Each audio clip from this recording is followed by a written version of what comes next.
second day of our GIAN course on manufacturing and characterization of composites. Usually the second day of any training program is very refreshing for the coordinator, because at the end of the day he passes the exam. 40% of the course is over, it means passing marks are achieved. So today we will cross that mark. Today we have 3 sessions. The first one is being delivered by me, and the next 2 sessions would be delivered by Professor Dumitru. In our first session, we are going to talk about 3D printing of polymer composites. We will initiate with that.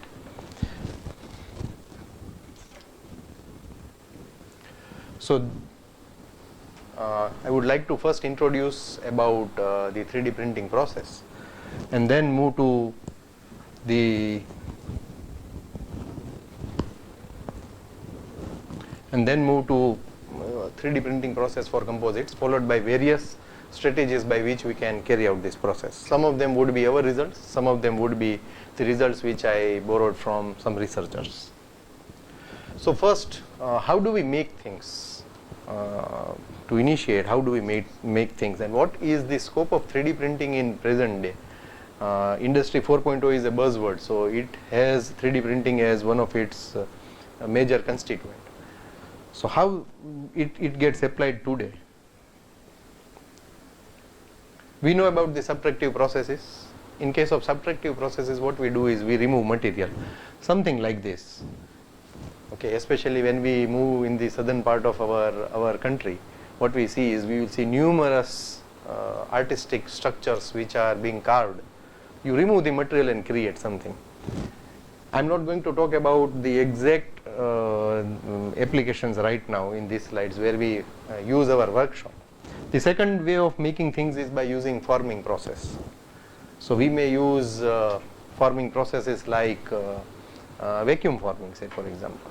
In that case, we are able to come up with certain strategies by which numerous toys are being made that way today.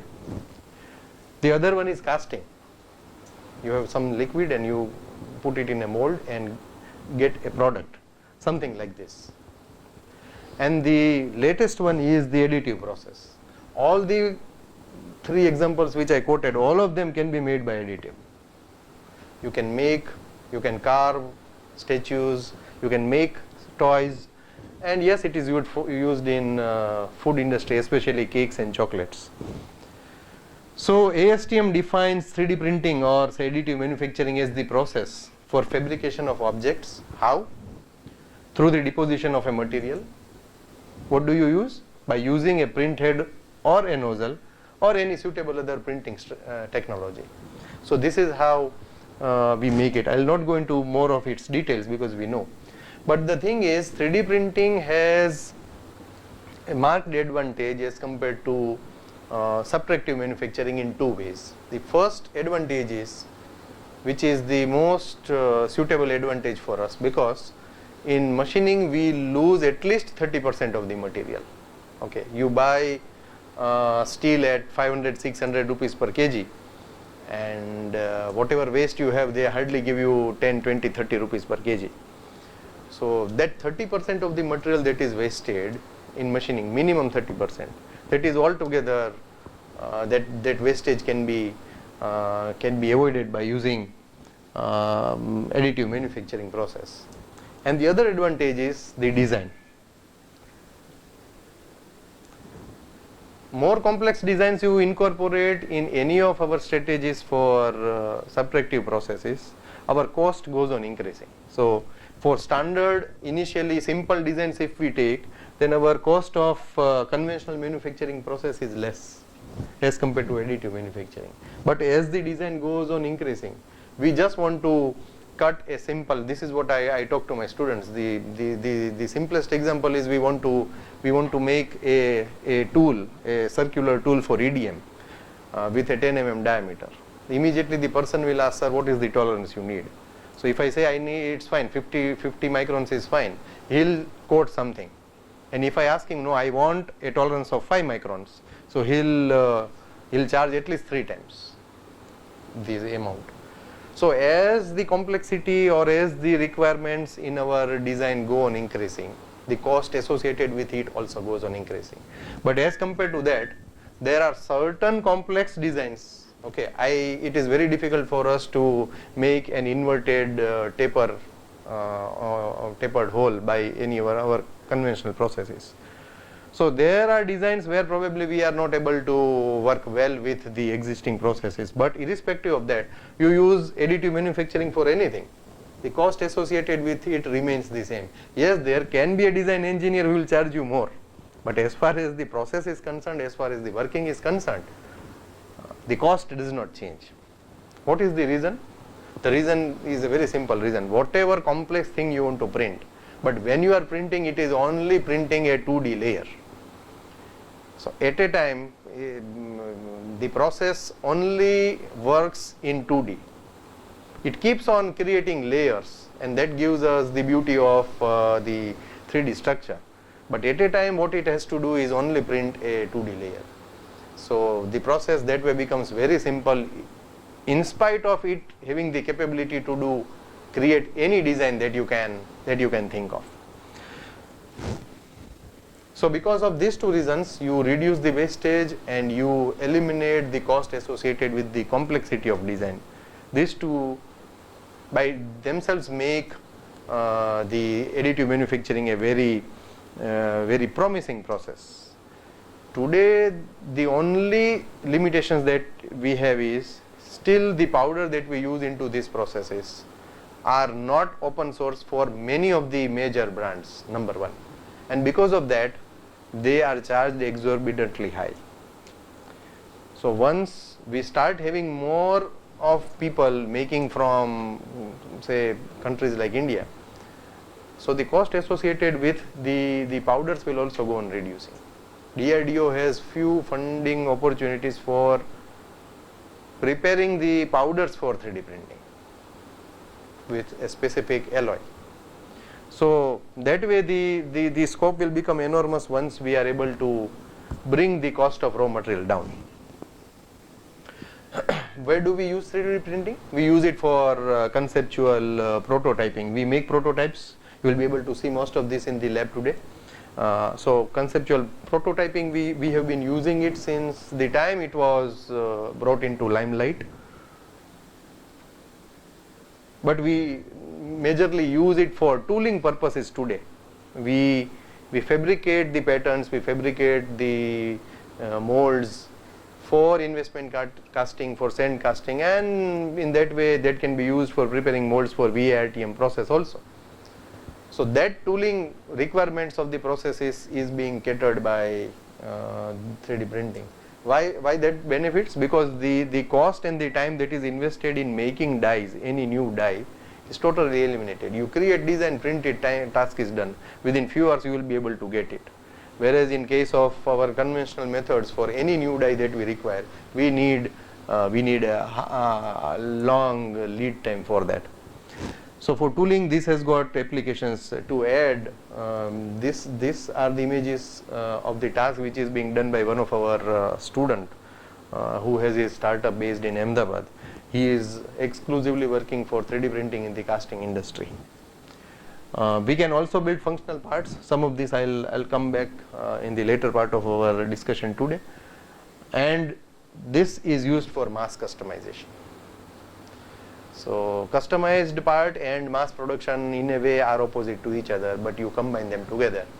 You can have a design for a specific product. You can make something for someone, and if that person is a child, as the child grows, you need to increase the size of the leg. You can use the same design, just scale it up, print it again. So same design can be used as per the requirement of different people. So customized part, but that can be used in mass. So that is an advantage with 3D printing. Probably it is not available with most of the other processes. So where does 3D printing fit into the composite manufacturing, and how far that is being utilized to the best of the available state-of-the-art knowledge? So yesterday we discussed that there are processes like hand layup, or maybe processes like resin transfusion, transfer molding. wherein we are using the conventional methods of placing the reinforcement and then passing the resin into it and creating the part. But we also discussed that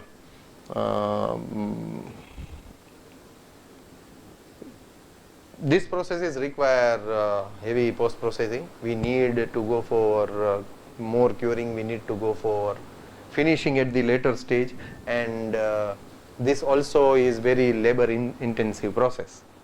So as compared to that, when we bring in 3D printing into the picture, it helps us to make highly customized parts. It helps us to build that. So any part that you can think for a single application, you are able to build it well. So what are the things which I wish to discuss today? I wish to categorize the discussion into these four major divisions. One is the composites, which wherein we have fibers as the reinforcement. The polymer composites with nano particles filled into it. Polymer combined with metal particles, and polymers combined with ceramic particles. These are the applications which I want to highlight today. Now when we talk about 3D printing of composites, out of the many strategies that are available, there are four basic processes which are being used for exclusively for composite manufacturing. These are FDM process, the SLA process, the LOM process, and SLS process. These are the four different processes. All four processes have different flavor into it. Now when we talk about the manufacturing of fiber reinforced composites with FDM process, in case of FDM process, we know that we require a filament, and this filament has to pass through the nozzle. It has to get extruded and should get deposited layer by layer on the build platform. So the thing is, the fiber should get laid along with the polymer. So how do you do that? How do you mix fiber into it? What are different ways of putting fibers? Fiber can be continuous, fiber can be chopped. So depending on different types of fibers that we are interested to include and different ways of taking it, there are various strategies under FDM process also. So there are reports wherein people have used carbon fiber, glass fiber, Kevlar fiber, and continuous as well as in chopped condition. The problem that is associated with this process is clogging of the nozzle, because when you design this nozzle, when you design the temperature that it has to undergo, our design is meant for utilizing certain polymer, and those polymers usually range between 180 to 220 to 30 degrees Celsius. Now when you bring in some external part into it which does not have to change its state, which does not get into molten state, and still it has to get extruded with this polymer, which altogether works in a different temperature range, often it becomes difficult for the nozzle, and so because of that we see abrasions inside the nozzle, and eventually there are cases where it is not able to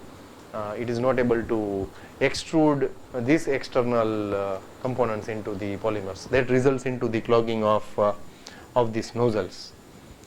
So that is a problem, and because of that instead of utilizing a filament with 1.75 mm diameter, people are attempting to utilize up to 4 mm of diameter. So the thing is, you can go for larger diameter of fiber. So in a cross section that gets extruded, there would be more amount of polymer with the additions into it. So there would be a better space, open space, cross sectional part through which this can flow easily.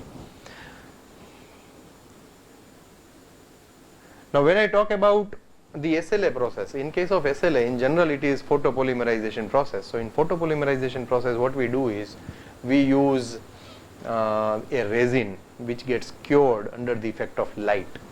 okay, under the effect of different sources of light. So a layer of liquid is brought in contact with some sort of light source, and then eventually that gets cured at certain frequency for a certain duration of time. So there, when I want to bring in composite, what I need to do? The best option is that I use powder, or I use very small size chopped fiber particles. So that would be the best strategy, maybe in certain proportions up to 10-15%, if I can mix them into the resin, probably curing as well as bringing in the new layers. So bringing in new resin into it after every stage, that becomes slightly easier. What if I want to go for a continuous fiber? So continuous fiber laying along with the process is a tricky thing. People have attempted placing fabric after curing each layer, but there the problem that comes is there are two ways in which the SLA process is carried out. One is the top down and the other is the bottom up approach.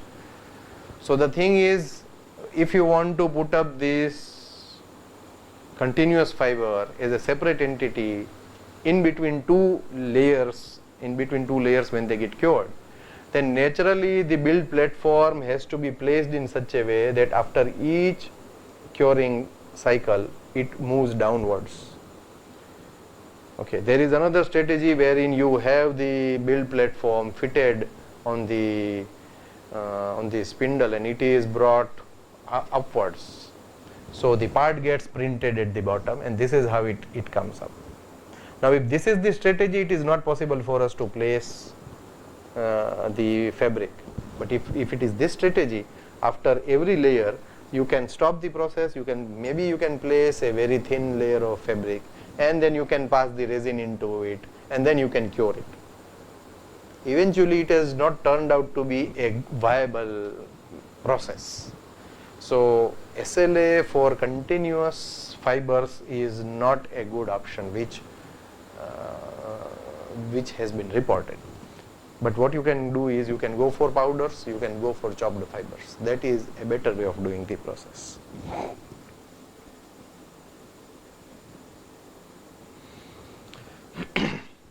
If I want to use laminated object manufacturing process, so this is as good as using those cello tapes and carrying out the process. You place each layer and cut something and create the part. So same way here also you have such type of form of sheet material, and this keeps on flowing, this keeps on moving. You just need to cut through lasers. So lasers come into picture, so that way the process cost increases. So after every layer that comes up, you need to cut the part. Similarly, this part is also cut into small segments so that later on it becomes easier for us to remove. But however, the process becomes tricky, it becomes slightly complex also. So usually LOM is not an option that you go for. If you want to use lasers, if you want to have that investment, why not to go for a process like SLS then? Why to go for this? So I personally believe that LOM is not a viable process because it has limitations. You cannot use anything more than 3 or 4 different raw materials. And the other thing is, now when you want to bring composite into it, when you fabricate these tapes, when you fabricate this material, you have to pre-mix into this. So that powder has to be pre-mixed into it. So see, it's like the way in which the powders that you have to mix, they need to be into extremely small size, into nanometers. Otherwise, we will not be able to fill it into those tapes.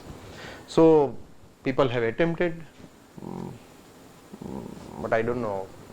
Since last 3-4 years, I have never come across any new paper which is related to this. So probably LOM is losing that shine of becoming an alternate for as compared to other processes.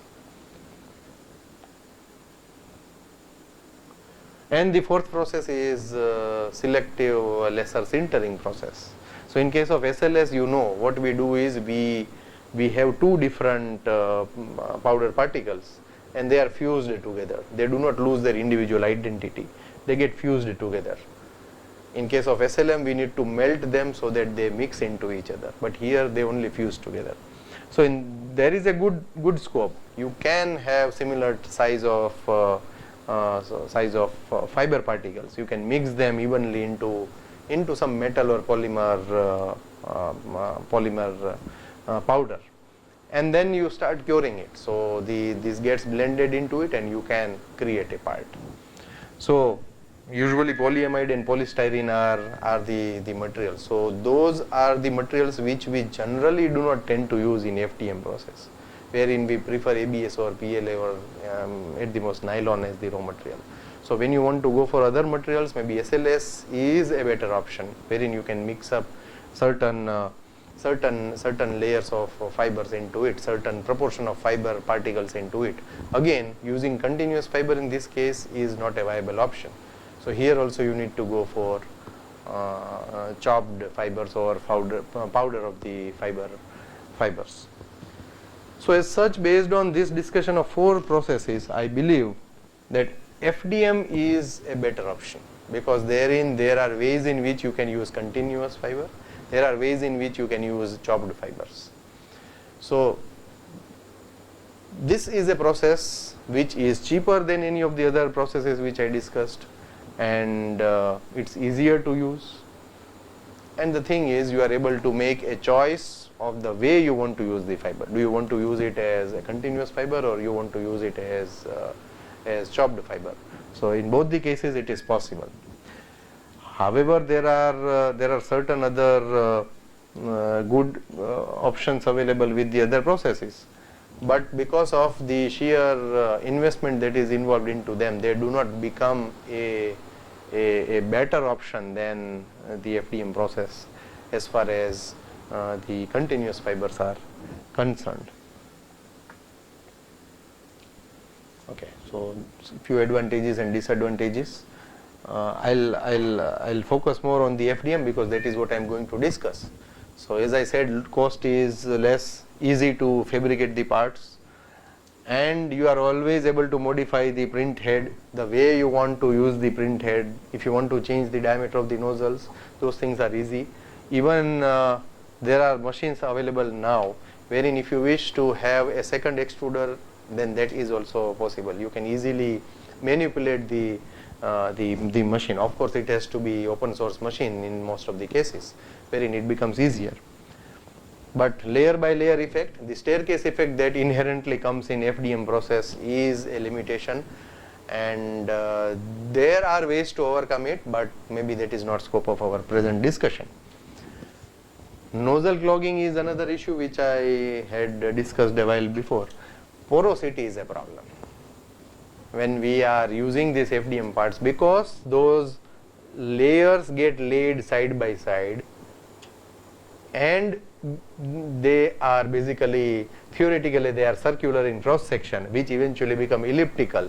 They may share a portion of it with the layers on the adjacent sides, but still between those layers, when you have these 4 layers, there is always a open space for air entrapment into it.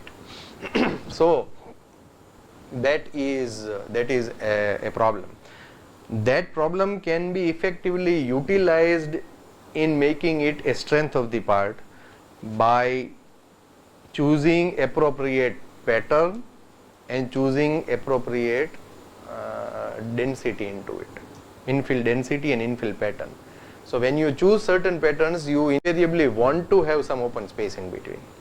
So because of that design itself, now whatever we term as porosity is brought into design, and so that can be in a way overcome. But that should not happen that it restricts the way 2 layers one over the other when they need to cure together, when they need to abide with each other. This porosity should not create a trouble. Otherwise you can make it a strength by incorporating a specific type of pattern and specific level of infill density.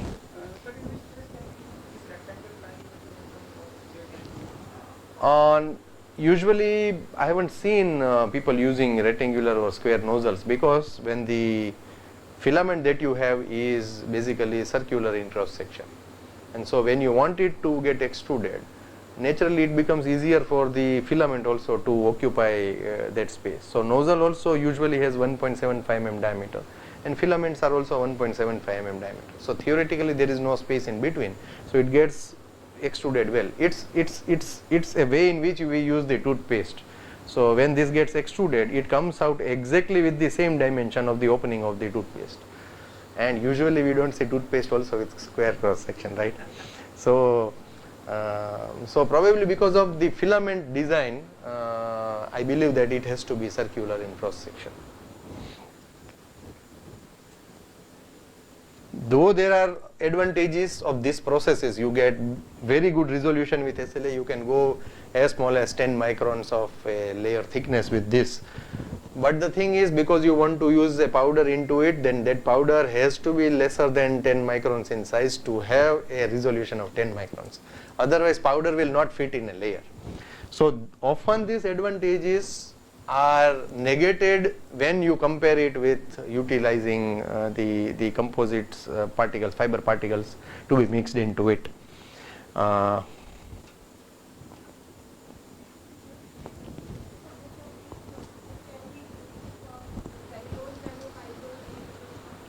FDM is something which people are using right now. Probably SLS, I've seen some papers about it, but FDM is widely used today. Rubbers, elastomers, cellulose, natural cellulose also people have attempted. So FDM is being used more than the other processes. LOM is cancelled out, SL is also cancelled out. The other option that you may have is attempting with SLS. SLS may become an issue because therein you need to work at a higher temperature, whereas this natural cellulose or UTIC, they do not require that high temperature. So when you want to fuse something, they should have the same level of temperature requirements. Otherwise, by the time you reach that temperature, it would burn. So because of maybe the limitations with the material itself, FDM becomes an option, because there the range is around 200 degrees Celsius. So if I come to the FDM 3D printing specifically for utilizing it for fibers, there are 4 ways in which we can carry out FDM of fiber based composites, fiber based composites, wherein you want to mix it into any of the selected polymers. There are 4 strategies. I'll discuss all this one by one, so I'll not read out them right now. The first strategy is by embedding the fiber manually into printed layers. By far this is the easiest way, it seems the easiest way to carry out this process. What you do is, you print a layer, we have this image, we print a layer, this layer is generated.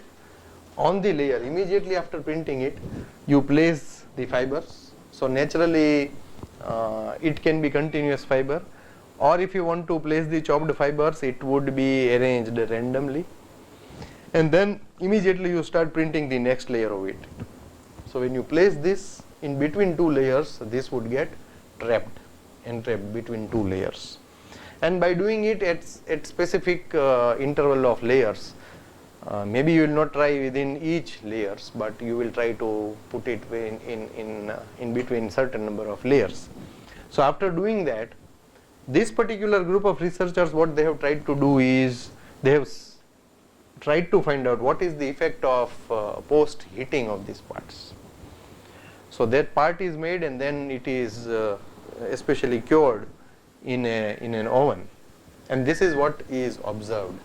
The advantage of post heating after making this part is that there is a better affinity developed between these fibers. See, fibers are an outsider for the polymer. Polymer passes through the nozzle, it passes through the extruder, it undergoes that temperature, okay, it converts itself into a semi-molten state, and then it gets deposited, and from nowhere somebody comes and occupies the seat. So a fiber is an outsider in that case, so they do not have good affinity with each other. But when you put them together against a common enemy as an oven, so they both get united, they develop a better affinity. Now what happens is, between these fibers, surrounding the fibers, the polymer material would trap it well in between. So when you go for testing, it is observed that when no such post heating was done, when you try to check this under this is a specific case of tensile testing. In that case, when you try to break it, the polymer breaks, fiber does not break. So you can see this fiber strands from this portion also, they have remained intact. This part has been broken. Okay, fibers remain. Wherever you see the breakage, there is no breakage of fibers. But as compared to that, when you go for post heating of these parts, what happens is, this polymer now develops proper connectivity with the fibers. It surrounds the fiber particles, the fiber strand very well. And so when you go for the next level of testing, what happens is, even if the polymer is weaker than the fiber, this would break only when fiber decides to break. So when the fiber breaks, at that time only this would break. So whatever fiber is in this part, it remains as it is. Whatever is here, it remains as it is. You see the breaking, uniform breaking with of the fiber along with the polymer. That is, you can see that is visible, which is not there in that case. So when I go for this particular strategy, it is better that I would go for some sort of post heat treatment of the parts, not to that extent that the polymer starts melting, but to a certain level, so that a better affinity can be created between two of these constituents.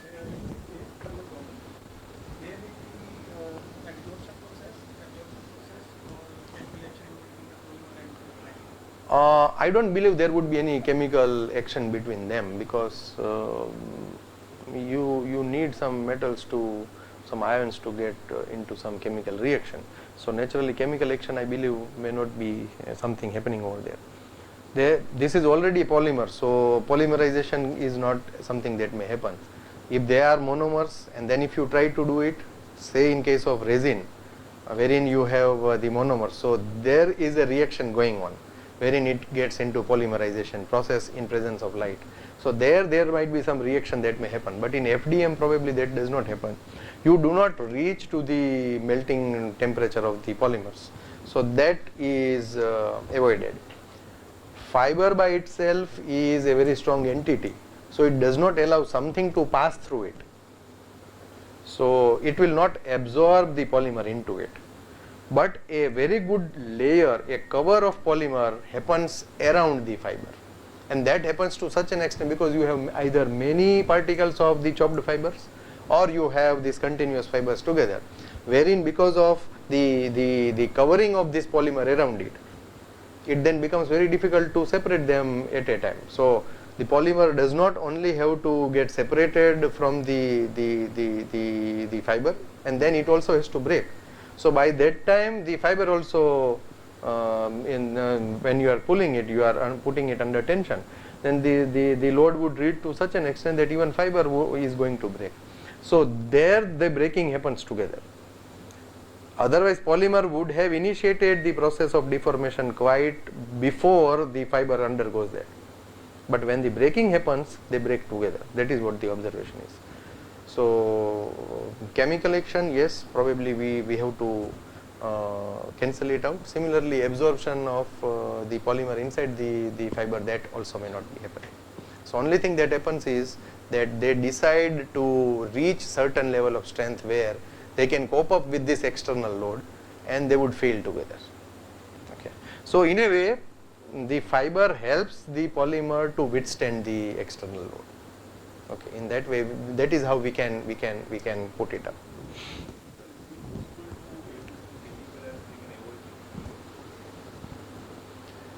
Chemical.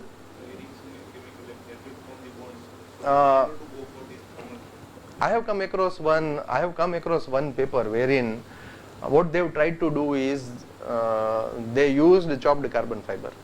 They put it under certain chemical. they mixed a very small amount of graphene into it, and so graphene was the coating that was made on these chopped fibers, and then graphene coated chopped fiber is placed into filament, the other strategy which I am going to discuss.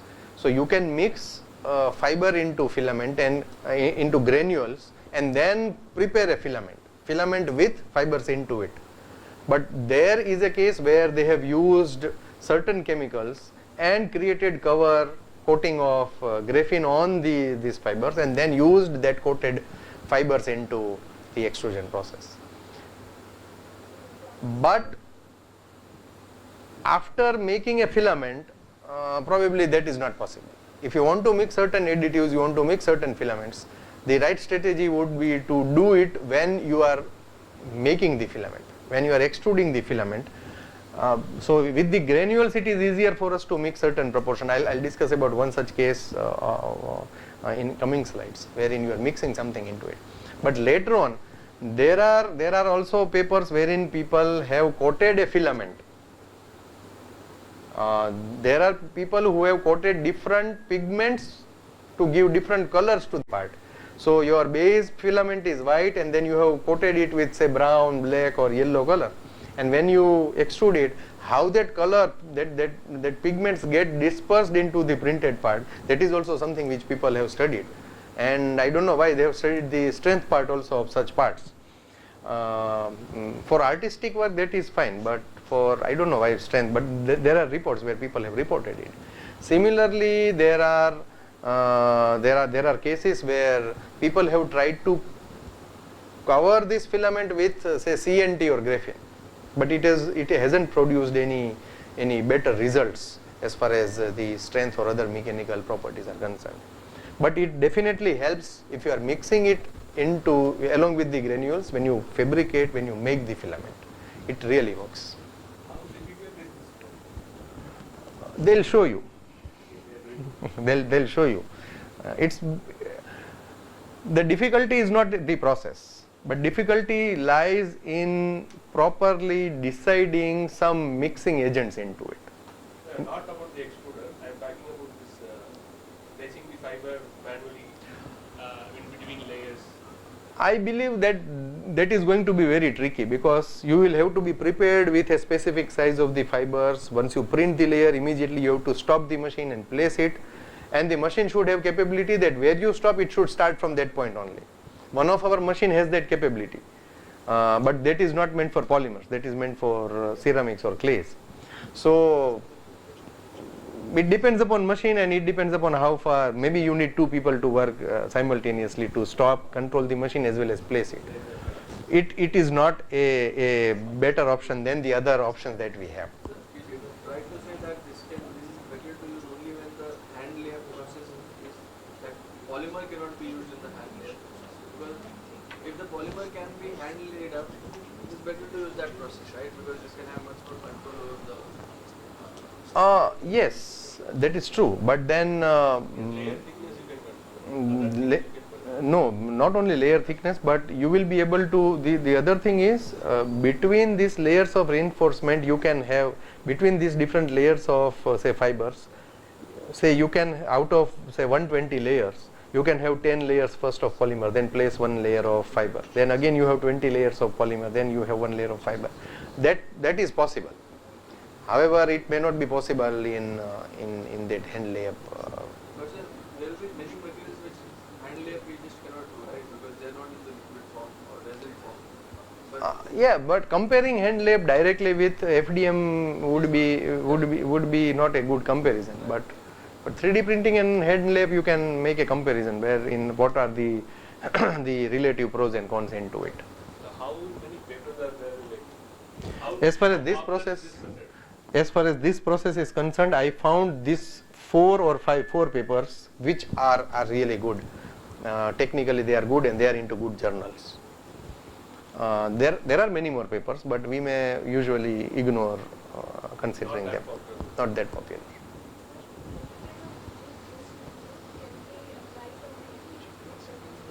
Oh.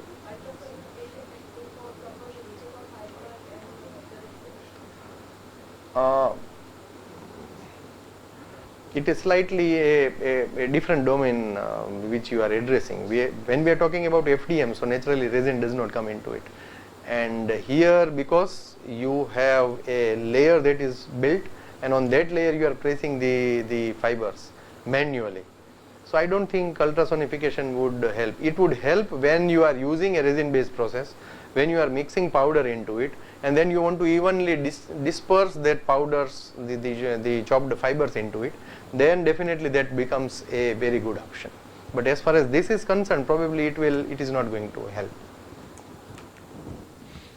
So there are different types of polymers which people have attempted. They have used PL and ABS.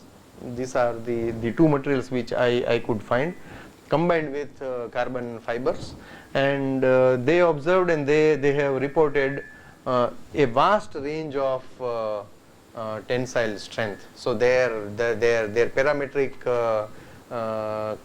comparison was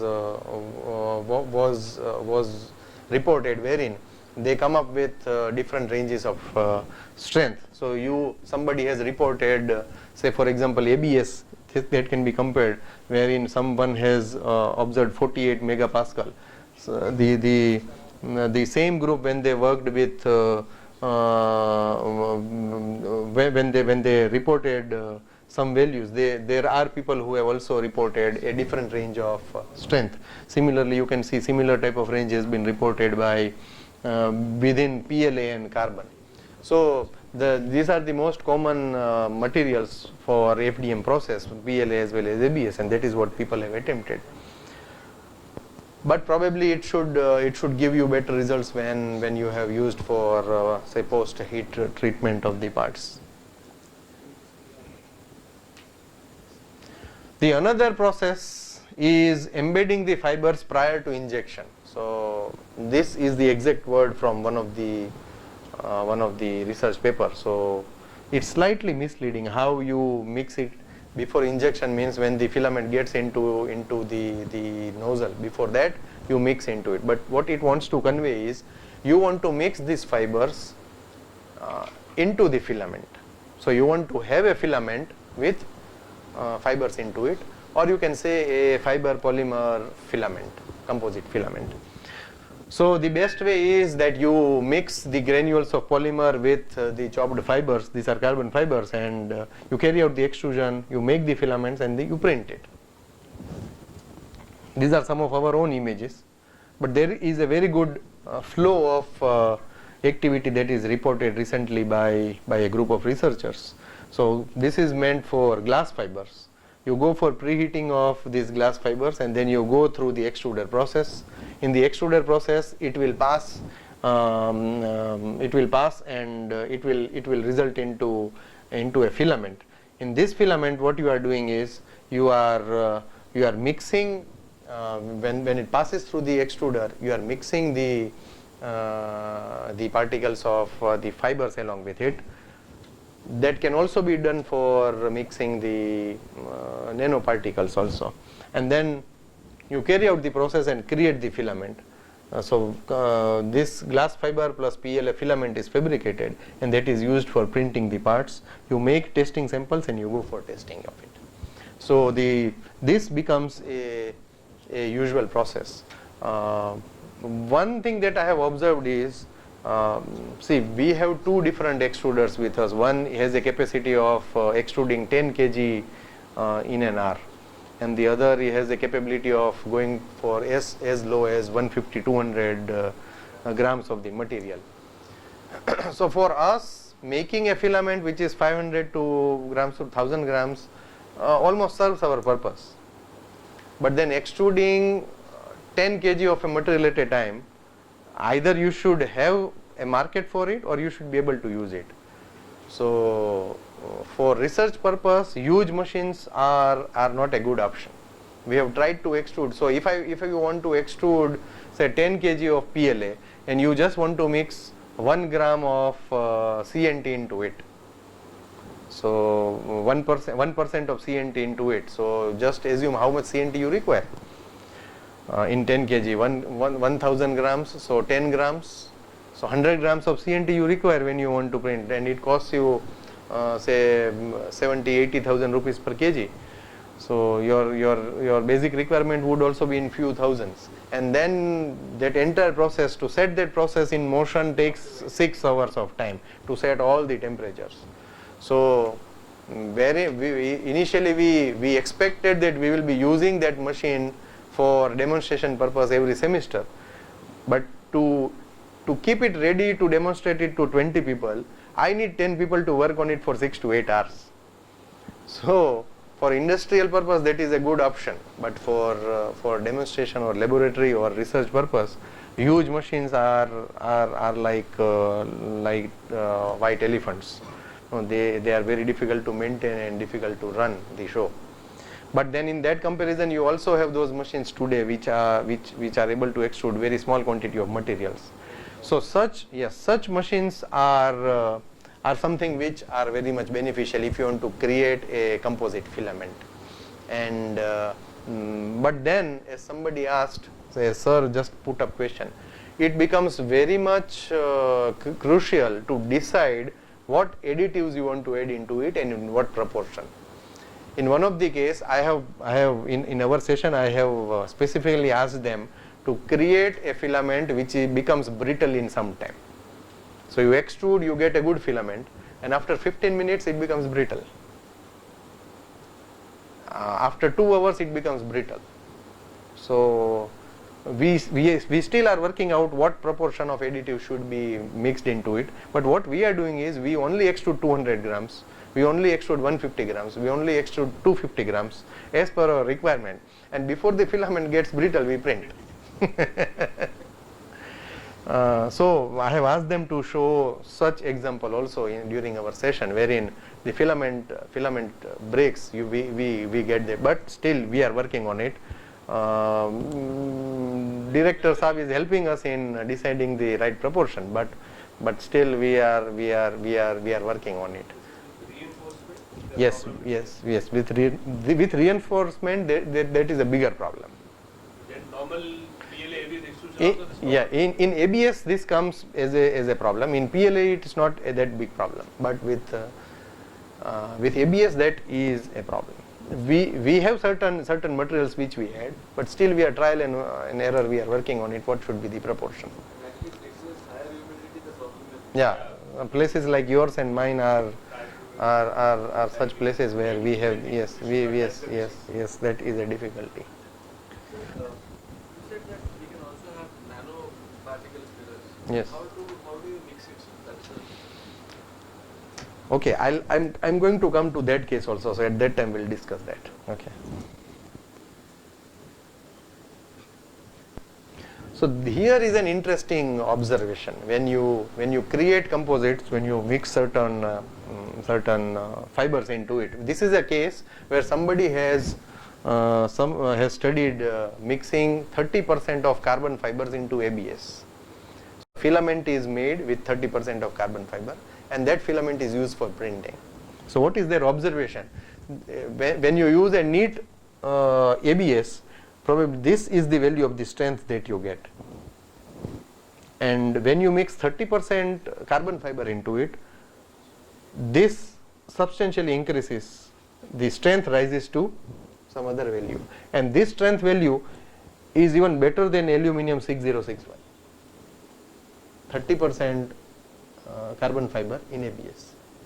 Another advantage that you see is the interbead porosity that you observe here between these 4 layers.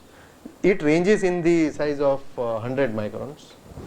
That is getting reduced to less than 30 microns.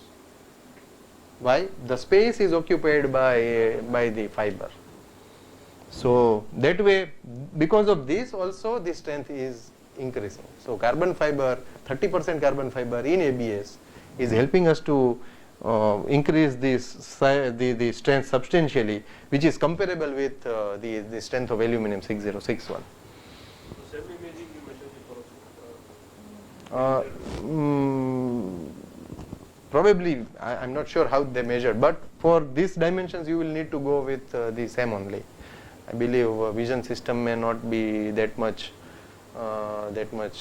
power to measure a small dimension. Here you see many researchers working on. We did not put our name into it. Somehow we have missed putting our names also into this. So people have worked on ABS, nylon, polycarbonate, PLA, polypropylene, and they have tried to mix man-made fibers like carbon fiber, glass fiber, and natural fibers like jute and flax.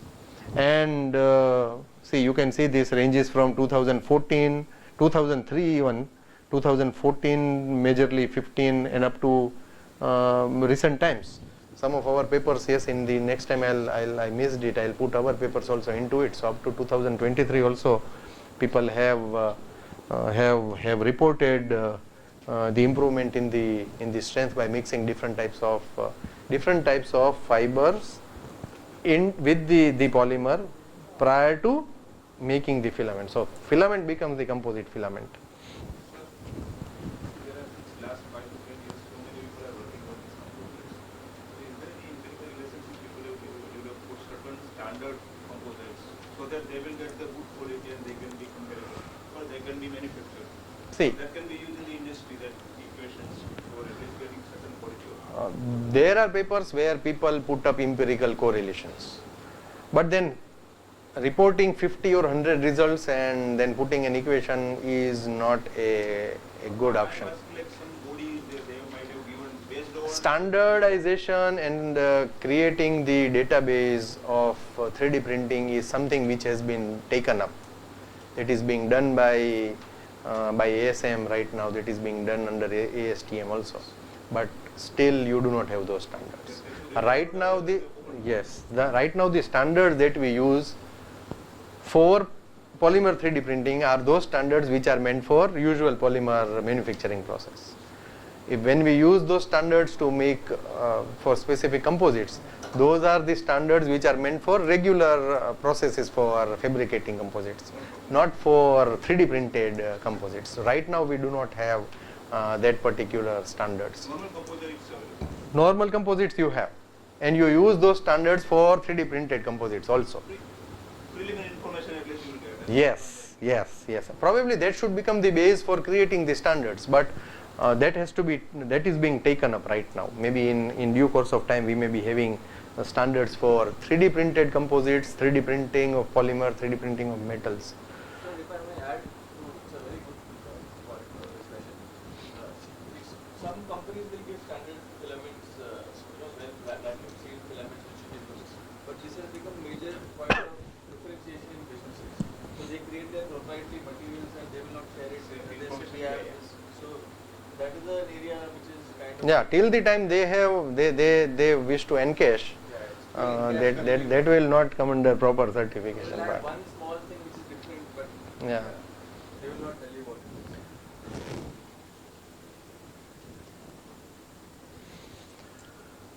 is. This is the third strategy, again interesting strategy, but then it increases the complexity in the process, and so that not widely used process. What you do is you embed the fiber and co-extrude it with the polymer. So the fiber is different, the polymer is different, but when they pass through the extruder, they come into contact with each other. So they get extruded together. So once the material comes out from the nozzle, it is a combination of the polymer surrounding a fiber. So that remains very tricky task. Always ensuring that fiber remains at the center of the cross section of the polymer, that is a difficult task. Second, the tension that you need to bring into these two separate things, that is also tricky. So what if the polymer gets extruded and the fiber gets stuck inside? So those are the things, those problems are reported by people. There is a solution also for it.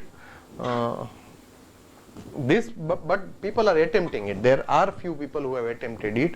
You bring in the polymer and the the filament also gets into the system, the carbon fiber also gets into the system, and they get extruded out of the nozzle together and they get deposited together on the surface. Many different parts can be fabricated out of it, and this is what you observe, the fibers that are placed within the polymers. You can see that this fiber remains on almost on the sides, on one of the sides of the raster. If you see this raster, so this remains outside the raster, not inside. So there are always chances that when it comes under certain external load, there is always a chance that this may get separate out. Okay. If you see this trend, you can see here also. Here you see the fiber, here you see the polymer. So if you see the cross section, the fiber is on one of the side. It's very difficult to manage to place it at the center of the raster. So this is what is recently reported. So the experimental results will be very random. Yes, you will not be able to exactly reproduce them. Exactly. Same machine, same filament, Same operator. same operator. The day changes, the result changes. So this is one recent paper which I came across. What they tried to do is, rather than passing the carbon fiber along with the polymer, they slightly bypassed it and added it at the in the nozzle. Rather than passing it through the extruder, they added it. There is one more thing which a recent paper wherein they also have tried to put up a system which is similar to the one which we are doing. What they did was, this gets extruded and you don't extrude it, but you have a system by which the fiber gets laid along with this material that is laid as a raster. So it's not that the strategy that we are adopting in the machine that we have, wherein you have to separate nozzles and the part gets, both of them gets laid. This is altogether separate thing. This also gets laid, and the way you are putting, say in that manual case, this is with the system you are placing it. But no results were claimed. It was a very short communication, so no results were claimed into that. So let us hope that those researchers, there was not the second extruder. What they reported was that here they are passing the polymer through the extruder, and you have a, say in the first case when we saw, no, we placed the manually. Instead of placing it manually, there is also a system that along with the raster, something else places the filament also. So maybe the way you may have a roller which also moves and it keeps on laying it. Maybe one end you have tied somewhere and then you are just unwinding it, so it gets placed over there. That was the scheme that was put up, but no results. Probably it might be under either patent, or maybe they wanted to claim it before the results come out. So that was a short communication. I saw it. So let us wait for the results to come up, maybe in coming months or year.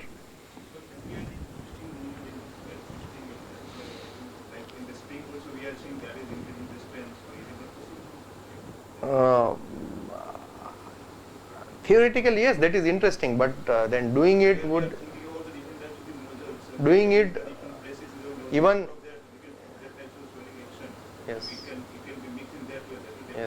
yes, that would be a good idea, but then to develop that mechanism is very interesting.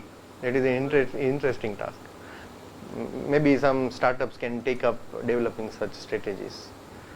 I know one guy in Surat, he had this similar discussions, that the way we are creating this yarn, the machine that we have, can you incorporate any of these strategies so that when the yarn comes out, along with that you also bring some polymer, or maybe you put up some resin and you create a part. But then that discussion is still at the discussion level. But that is a good idea. It seems really interesting.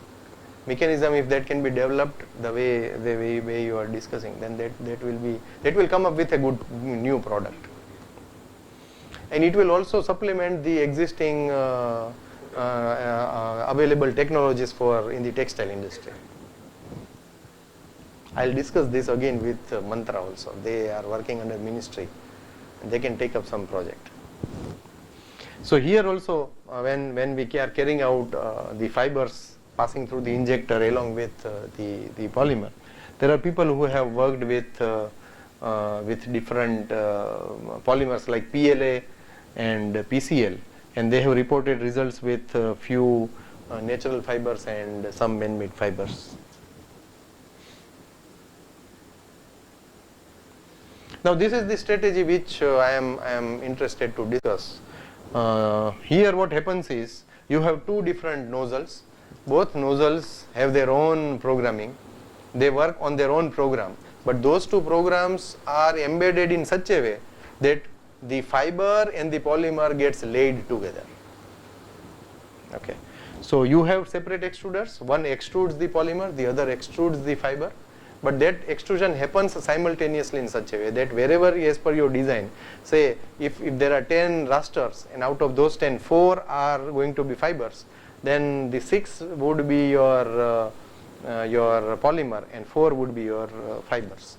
Similarly, if you want to generate a specific pattern, you want to have triangular pattern, then the fiber gets deposited in triangular way, and you want to have 100% infill of the polymer, and the next layers would be 100% of the polymer.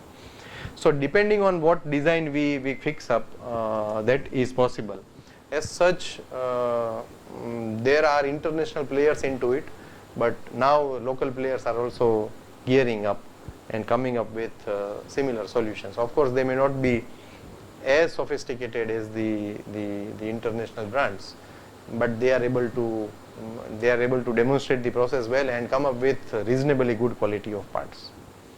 I've checked some of the parts with the one of them comes from somewhere near to Chennai only, and they are making this composite granules for filament extrusion. They are also making filaments, and they also have a tie-up wherein they make similar type of machines. Do we have open source printers where we can put our brains and make it? Yes, there is an Indian player who is working on it, and I suppose within a year he should come up with a machine. But the one which we have, there you do not have that flexibility. Why? I'll discuss that. So this is the literature that we have found on it. People have attempted mostly with nylon. It is the same type of material which we are attempting. Same machine, probably they are using the same machine which we are attempting. Comparing this fourth and the second method, there we are infusing the fiber into the filament itself. Yes, yes. Process of making the filament. Yes. Here, at the time of printing, we are expressing. So, have anybody compared the same material to two different and tell which process is found? See, the basic difference between the two is in that particular method where you are creating a composite filament, you are not using continuous fiber. You have to mix chopped fibers, and then you will also have to restrict the size. It should be less than 1 mm. Yeah. We get like 20, 30. Yeah, but there the size of this fiber has to be smaller than the granules, number one. As far as this process is concerned, here you cannot use chopped fibers. Here this has to be a continuous flow of fiber. So direct comparison between two may not be, I don't think that has been attempted by anyone. So both the strategies are totally different, because one uses a chopped fiber and this one uses the continuous fiber. Here probably it's not possible for you to go for a separate nozzle to extrude a chopped fiber. You cannot do that. For extrusion you will always need a continuous fiber. So this is the comparison between all these four strategies. I have largely discussed them, so I am not going through it again.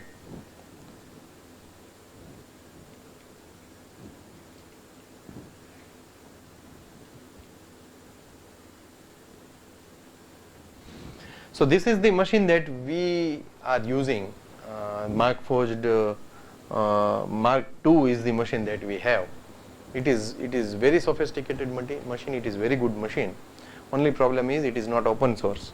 So using a different material does not become an option.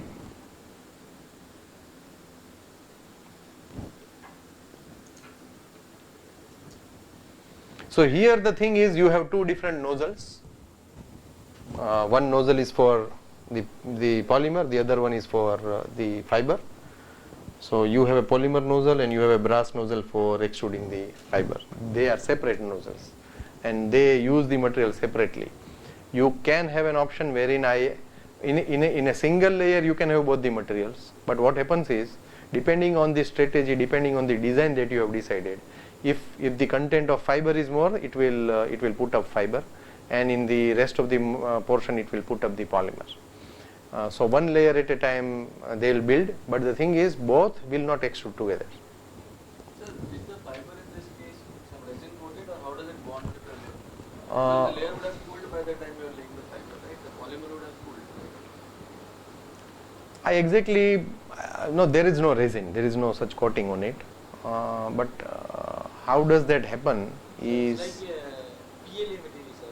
The spool will be there. A supplement will be there, separate both material, like supplement only.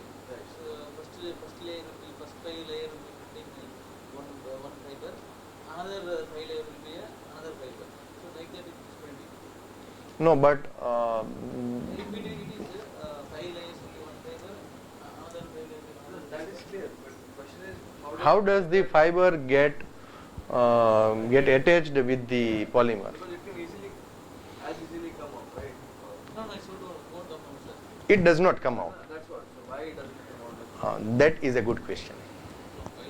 Because I think when it comes through the nozzle, it will see that.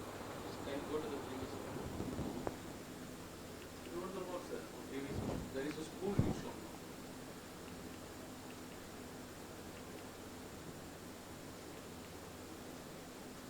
Maybe after this. No, there was a spool which is written on it, and Yeah, probably. Yeah. sir, you see that. Sir, next one. See, sir, this is how it will be. See, sir, this one, the diagram you can see that this diagram. No, what he means to ask is why the fiber gets attached, how it gets attached with the, because ultimately fiber is a string, no? So why the position that you fix, suppose you are putting up it is on a triangular infill, how the triangle remains triangle, why it does not get separated from it, why it does not move away from the place where you have laid, and it really gets placed perfectly at its position. I have observed that, but how? I do not know how that happens.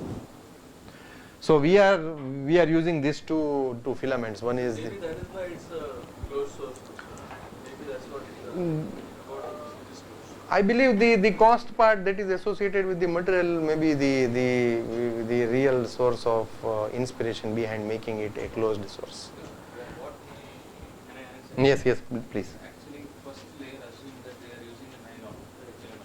On top of it, assume where carbon fiber is getting laid. It is a very jam-packed region where there won't be any disturbances like air or nothing. It will be closed to flow. So again, when they pour this filament, it will be somewhat not a liquid, but not a perfectly solid like in this pool. So once it comes and touches the fiber, it gets sticks and it gets cooled through the process. Maybe that might be definitely happening. It is maintained around 110 temperature.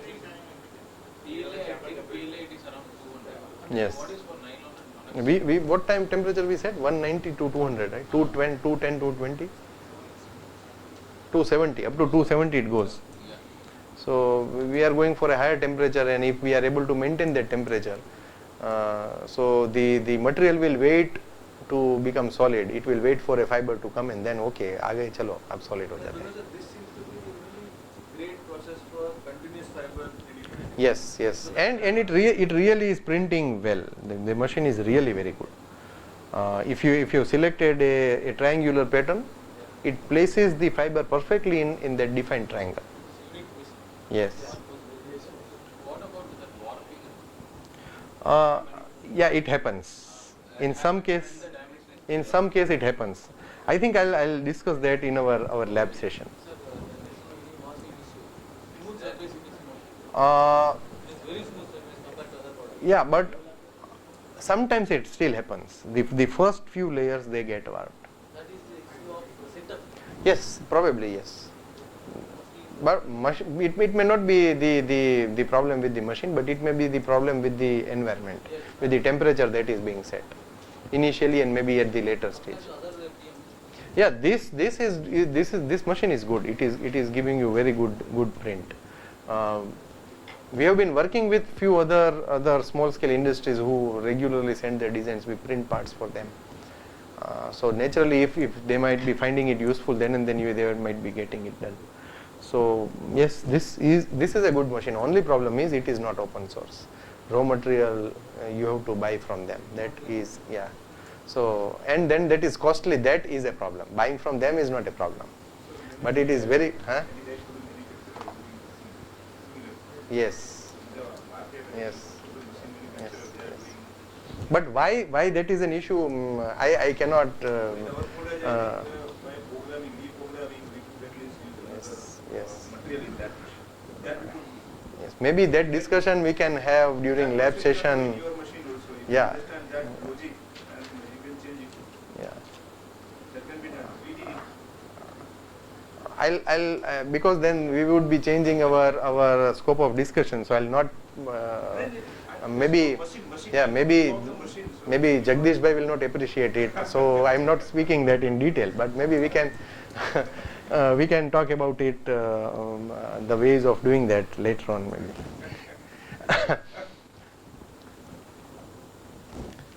So along with nylon we have another material that they call it onyx material, and their nylon is mixed with carbon fiber.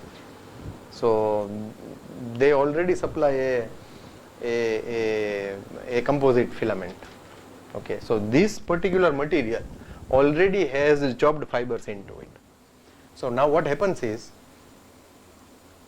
one of the study which we initially did when we got this machine was we printed parts with nylon and we printed parts with this. So we had two things. One is pure nylon, the other was nylon plus chopped carbon fiber into it. And the third strategy that we employed was nylon plus carbon fiber. So now the thing that you discussed. So in this nylon you have continuous carbon fiber.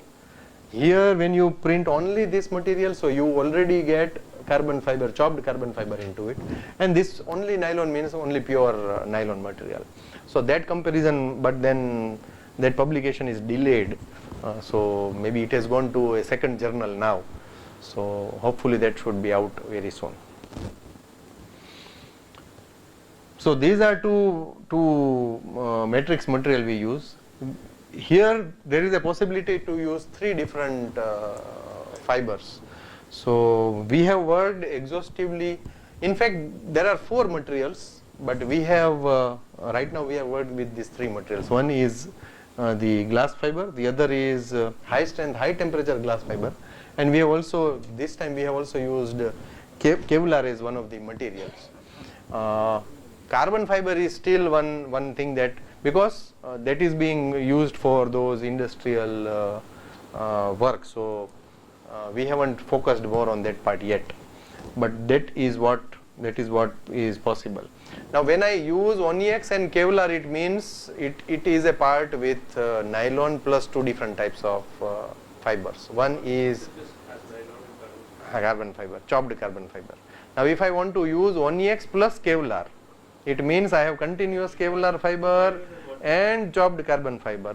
So that strategy we haven't tried yet. In coming times it will, probably Janish is the third guy to work on it. Prior to that, polymer plus chopped in one extruder, polymer plus chopped in another extruder. Maybe that also. Of different materials. no, for one nozzle will only go with the fiber, the other nozzle will only go with the polymer. Yes, because their size are different.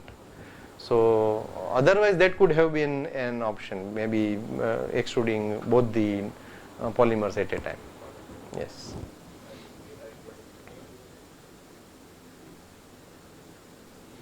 So this is I am happy to say that this slide I have copied from my student's presentation. His master's thesis defense, from that I have copied this. So working on nylon with Kevlar, and what you have is the extruder head will move along this X and Y direction, and Z movement is obtained with the build platform. So this is how that works.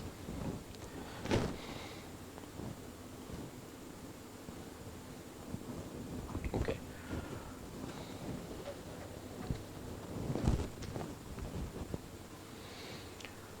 So we have this machine, and I appreciate the efforts put up by Ashish and Ravi in making these videos.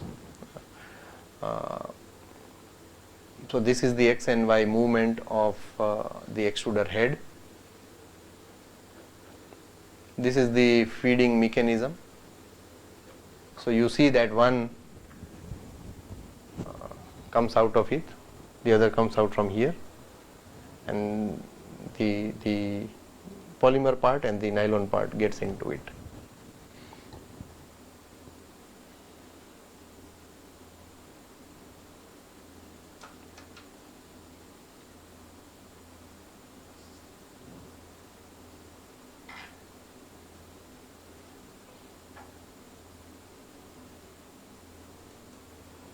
The build platform is magnetic.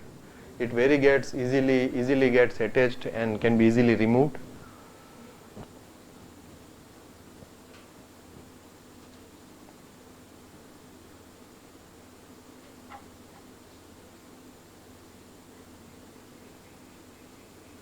This is the spool for fiber. Fiber spool is inside this setup only, and polymer remains in the dry box. So for this, both the fiber and the polymer are provided by the OEM? Yes, yes. So these are those two separate nozzles. The black one is for the polymer, the brass nozzle is for the fiber.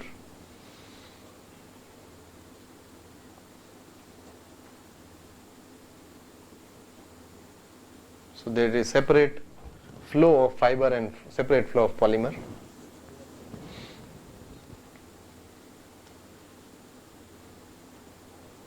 Again, connecting it is also an interesting task. Passing the new spool, connecting the new spool. So you have a feeling of using those sewing machines, the older ones.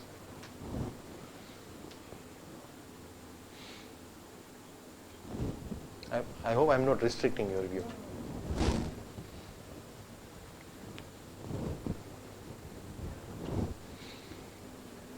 And then you have separate this system for the polymer, and especially this is useful in places like ours, wherein you have very high humidity content. So you need to preserve these polymers in the dry box. Is this a normal polymer or a fiber reinforced polymer? You told you print fiber reinforced. This is 1X. 1X. This one is 1X. Even this will get printed Yes. faster than normal. Yes. Yes. Yes.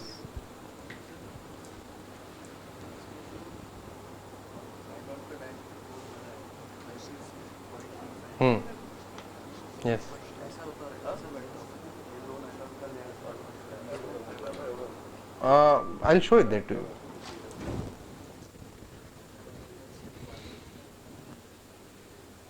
So simple device is to later on remove the part from the build platform once that is printed. Different process parameters that you can select from the software. One of them is the orientation. It's possible for us to print the part as a flat part, print it on the longer edge, print it on the shorter edge. That is also possible. It does not give you good results is a different thing, but this is a parameter that you can have. There are different patterns, the triangular pattern, the hexagonal pattern, as well as rectangular pattern. These patterns become dominant when you fix up different values of density. For 100% density we may not need it, but for different densities this becomes a good parameter. The way in which the fibers are laid, either that can be isotropic or it can be concentric. So concentric fibers you can lay multiple number of such rings you can lay. And in case of isotropic fibers you can place them at 0 degree, 45 degree and 90 degree. The selection and deciding it for the design, that is an interesting part. So please include that discussion when we go for the demonstration, how these different orientations are fixed up. So that would be interesting to know. So please include that in our laboratory session. So if you see something that is laid at 0 degree and then 90 degree, these are different angles, 30 and 60, plus and minus 45, 15, 75. So these are those nylon rasters that are laid, and specifically we have tried to place some space in between so that they are easily visible. As far as probably this was printed for this slide only, it's not for the experiments. Then infill density, we can go for different infill densities. This particular image has certain numbers because we have attempted that. So we have worked with 30, 40, 50% of infill density, and we have decided fiber volume fraction. So in a part that I want to have, suppose if I want to have 30% of the fiber volume fraction. So if there are 100 layers, roughly 70 layers are with the polymer and 30 layers are with the fiber. Okay, that calculation is quite different, not that way because their weights are also different. But this is just to give a rough idea. Depending on the numbers, because numbers have to be full, you cannot have 23.5 layers of nylon. So considering that, we could not achieve the exact round figure. So we went for this selection, 17, 21, 25 and 29% of fiber volume fraction. So that was the study that was included. Now the software which the machine has is a cloud software. So you don't need a PC. That is an advantage. You don't need a PC to attach. You just need an internet connection. So whatever design you fix and whatever you plan, that is known to the OEM. They know what we do. Yes. So different orientations you can think of. The material you select.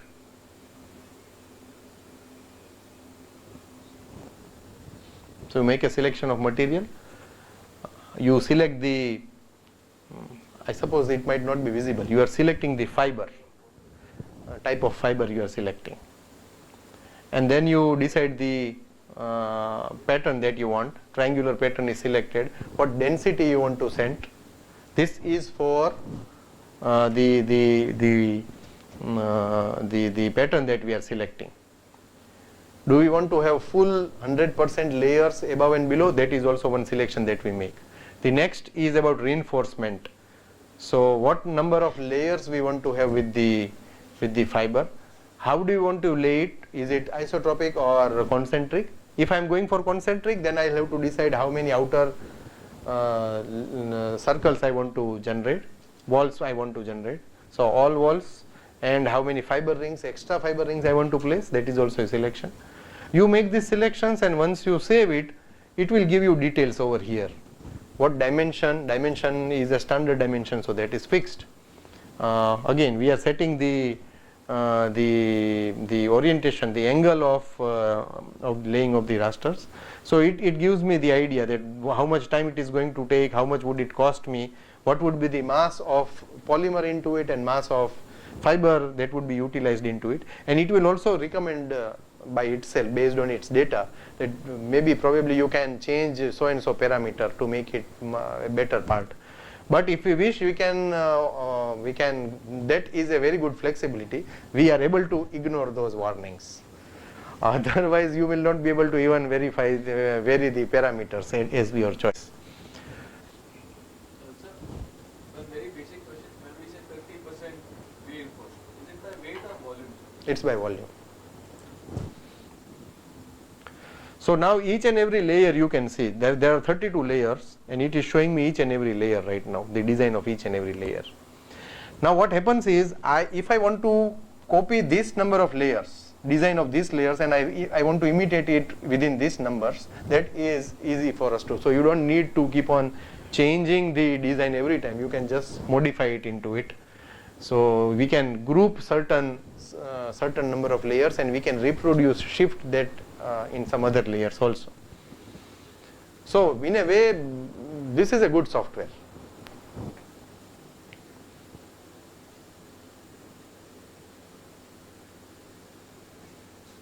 So this is the 2D view. We can also go for a 3D view. So you can see here are the fibers that we have placed in these layers. So when you come to this layer, it will show me what type of fibers I have. Okay. But this software is open source or do you need to purchase it? No, it's not open source. Is there any other open source software available which can work similar fashion? There are softwares which can work in similar fashion, but not with this machine. Okay, so this is also Yes. you use that software and then you will be able to run this machine. Yes. Highly customized. So you, depending on the type of polymer and fiber that you have selected, it will give you what temperature has to be set. Maybe you can select an inbuilt program, or you can put new programs into it. So for this particular case, wherein you want to have 32 layers, you can go for the selection, and then the temperature, accordingly temperature would be set for the build platform. Because you want to start printing, so platform has to reach the nozzles. Okay.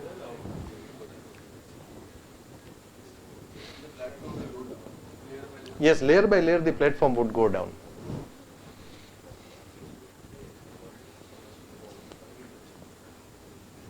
Sir, no manufacturer other than this does this technique?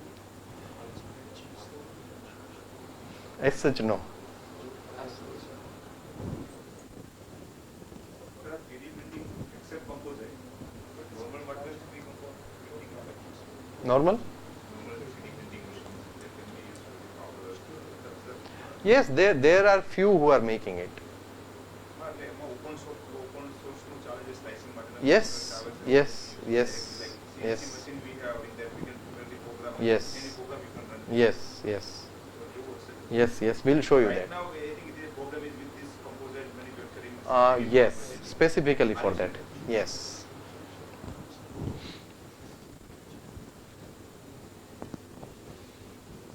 For industrial application, when there is someone to pay for it, this is not at all a problem. This is a very good machine, because you do not get complaints in return. But for running the show for students, then there this investment in raw material is high. So this is the printing going on. I suppose very soon they will show close up of the print. You can see the fiber is getting print right now because it is getting unwound.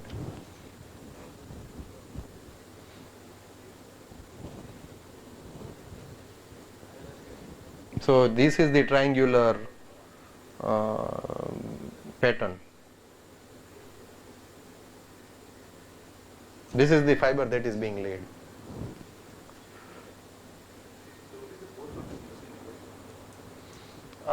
I don't exactly remember, but it is placed on the machine, so we'll be able to see that.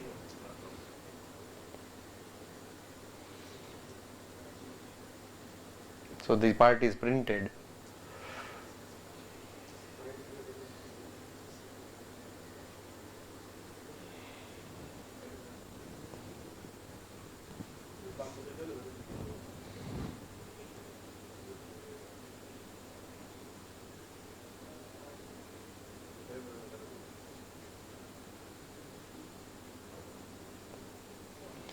When Ashish was working on this machine, I used to tell him that you are doing very good task, but why don't you make a cake out of it? You do everything, but you don't offer any cake out of it. You break the cake, you remove everything you do, that you do in a cake. But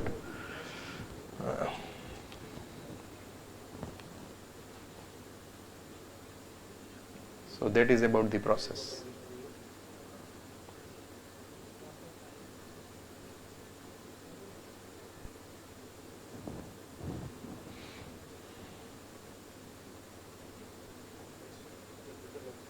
So this is a part for flexural testing.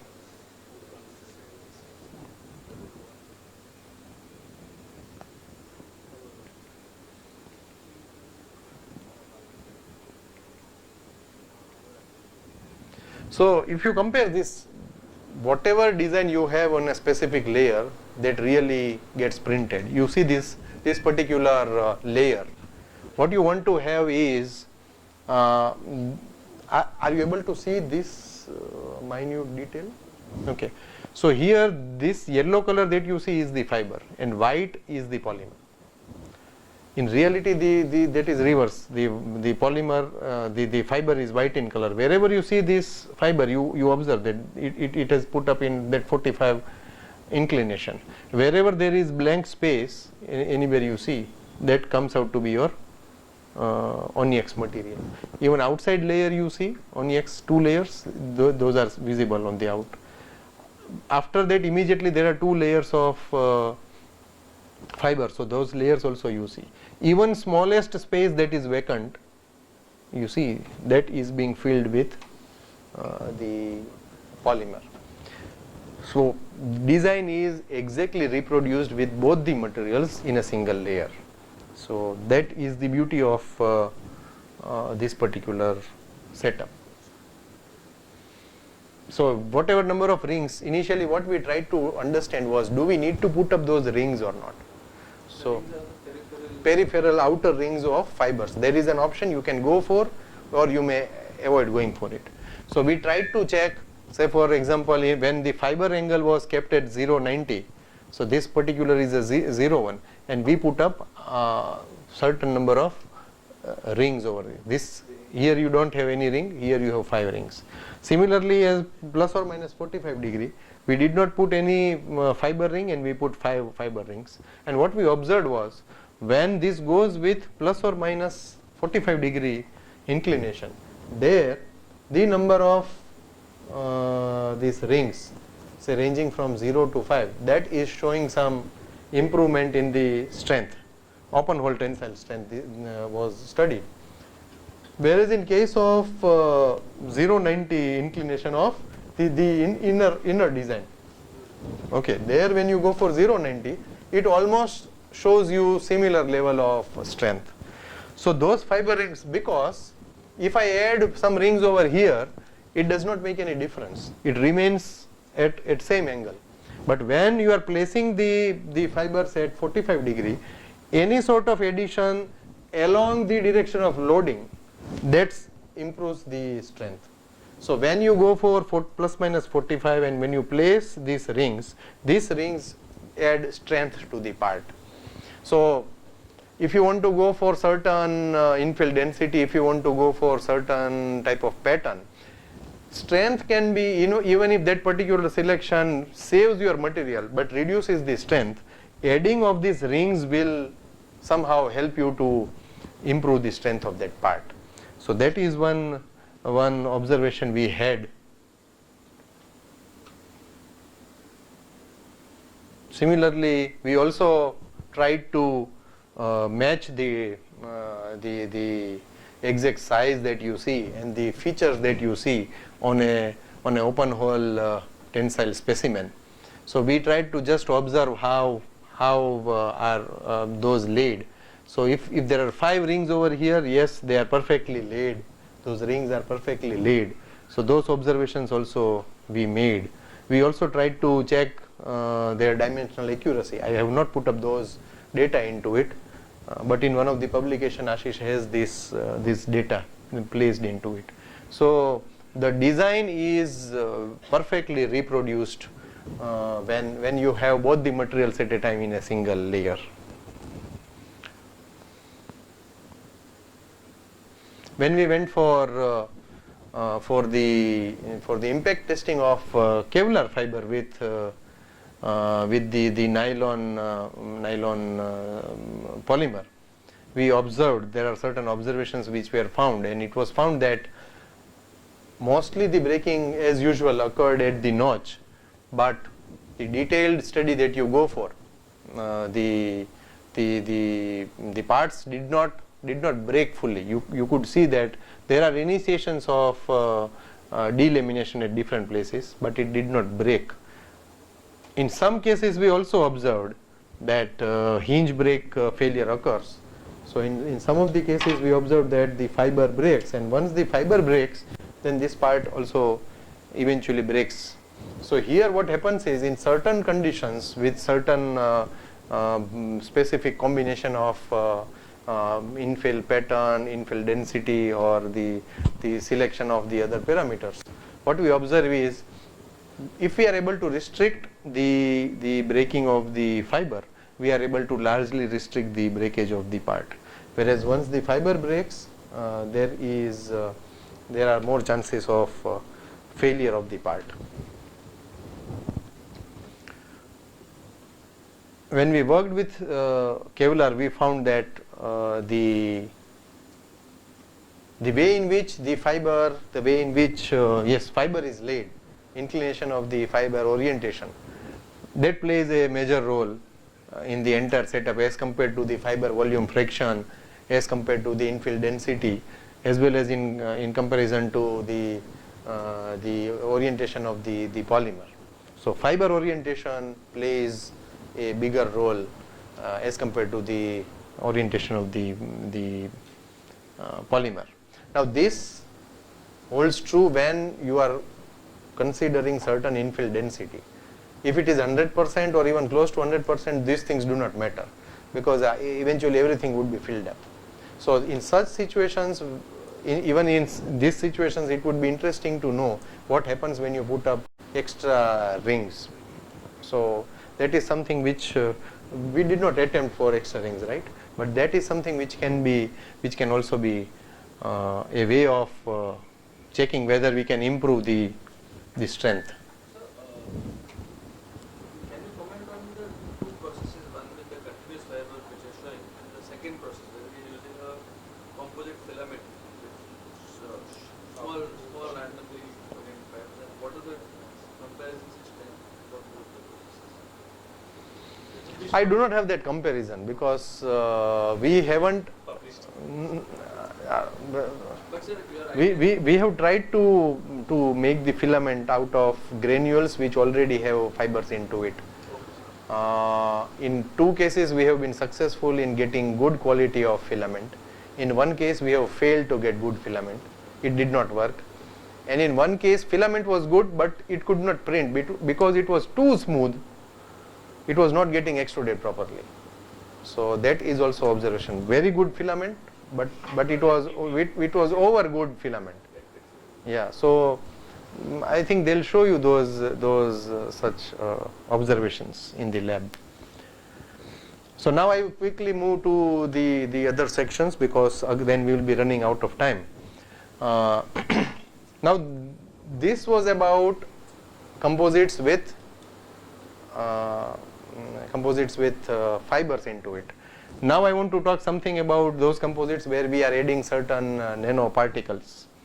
So the best options as on date are graphene and CNT, which are being widely being reported in recent publications. Again, there are all four processes that we discussed earlier. They are possible, but the one which we can use is to fabricate the filament. That is the easiest thing to do. So this is one such setup, single screw extrusion setup that we have. So we are able to, what we do is we mix PLA with different proportion of graphene, and by mixing it we are able to get the filament, and the filament is at certain dimension of 1.75. So during the extrusion you are able to verify the dimension, and if it goes beyond, say your requirement is 1.75, so we set our range of 1.7 to 1.8. So if it goes beyond that, then you also have a buzzer which will give you that idea. But once your parameters, once your control process variables, the temperatures, different temperatures are set, it takes few hours is a different thing, but once they are set, then you get almost required required level of dimension. So it is available lab. Yes, it's there in the lab, but will not be able to show you because this is the 10 kg one. I need about 6 to 8 hours to make the preparations for it. So, but we have another extruder, a smaller one, so we'll extrude into that smaller machine. So there, in this particular case, one of my PhD students, Silpesh, has reported this. And what he did was he had put up 1, 3 and 5% of graphene into PLA. Our intention was to come up with a filament which probably should be able to conduct. We were not that successful into it, so I don't put up those data into it because that was not a successful outcome. But strength wise, when you are adding anything into a polymer filament, it degrades the strength part. Either it keeps it similar or it slightly reduces.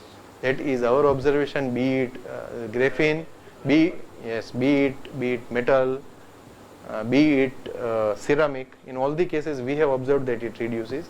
And if you see the other reported work, there also it does not improve the mechanical strength drastically. But the thing is, it helps you in it becomes a functionally graded material. So that is an advantage you want to tap, or it becomes a conducting material. That is what you want to utilize. So depending on the application and depending on the other allied properties that you desire, you may adjust if the mechanical strength is not improved. So far it does not get reduced drastically. So we worked with these 3 different proportions of graphene into PLA, and see, this is what we observed.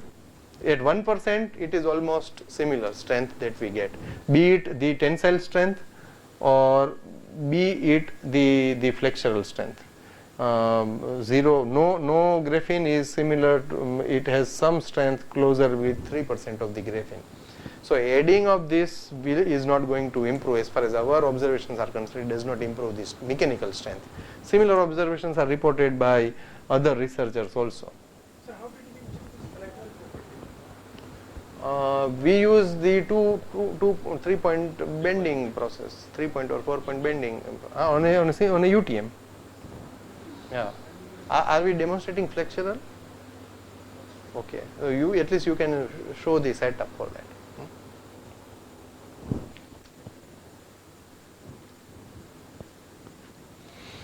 Then we have worked on polymer metal composites. This is a recent work, Dhaval did that work. So we worked on PLA plus copper filament. Someday we want to fabricate our own filament with certain proportions of copper. This probably has almost 50% of copper, but we want to vary that and we want to study that. So this was a preliminary study that we attempted, and through that study we have tried to print different parts.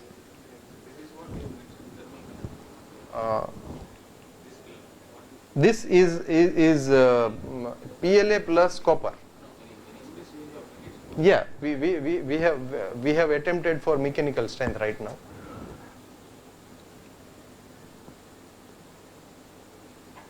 So when you compare this, these are the results from our previous paper, pure PLA, and we have tried to compare it with PLA plus copper. In all the cases you see, when you are when you are measuring the strength under different situations, when you are going for it, what you observe is whether be it your inclination angle being 0, 45 or 90, in all cases when you compare them together, you observe that 100 is our layer height. So at different layer heights, always the neat PLA exhibits better strength. You see these two or these two or these two. Here these are for at 0 inclination, this red is at 45 inclination, green is at 90 degree inclination. So in one case this is the way the rasters are laid. In case of 45 it is this way they are laid, and in case of 90 they are laid the other way.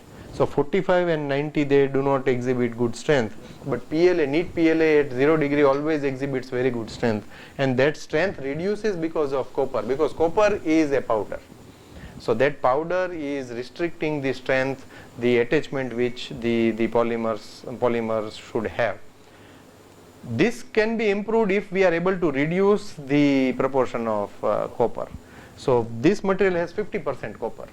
So maybe we can try with 10, 15, 20% or so, maybe even less than 10%, and those results may be probably interesting to study.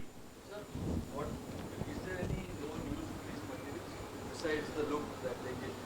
Because they are not conductive, are they? They are not conductive because the way in which we create the filament, they do not, they are not that, see, nanoparticles would spread well, they would cover well, but this would get agglomerated. Microparticles. Yes. So they are not evenly mixed, and once they are spread evenly, probably they are not maintaining full contact. But at some point of time you will get one particular circuit to conduct. So even if it does not conduct electrically, it should conduct thermally well. So that is something which, That could be studied next. yes, that is our next target to do. Varying the proportion of the metal, and then to check how far it is thermal characteristics. That would be our next. I am not sure, because why would you use polymer into it? Copper is not an issue. Issue would be polymer into it, and especially when you have PLA, which works at say 180, 200 degrees Celsius. So if you are restricting yourself to that temperature, probably it can become an option. But if the temperature goes beyond that, polymer will start melting. But yes, in smaller thermal conduction. Cost is a very big factor in white goods. It's a very good application. Yeah, but PLA will not be an option then. You will have to go for some other materials which need 500 something like peak or so. So if you go for that higher temperature, probably it should work. Cost would be higher because you also involve processing cost into the filament. Material cost is an individual cost, no. So powder you buy, you use it, that is a different thing. But processing is the major cost involved. PLA, as a neat PLA, you get it for say 1,000-1,200 rupees. This part you get at say 8,000-10,000 rupees. Copper does not cost that much. Copper powder will cost you 1,500-2,000 rupees. 1,500-2,000 rupees. So almost the costs are comparable. So maybe in 2,000 rupees you can have, cost wise you may have 500 grams of copper and 500 grams of PLA. Lesser cost. But mixing them and preparing a filament, the process gets involved into it. So because of that process cost, it comes out to be, you assume that 20-30% is the margin. So that cost comes to 8,000 to 10,000. So roughly it should be 5,000-6,000 rupees processing cost. And so we have to find out particular applications. Yes.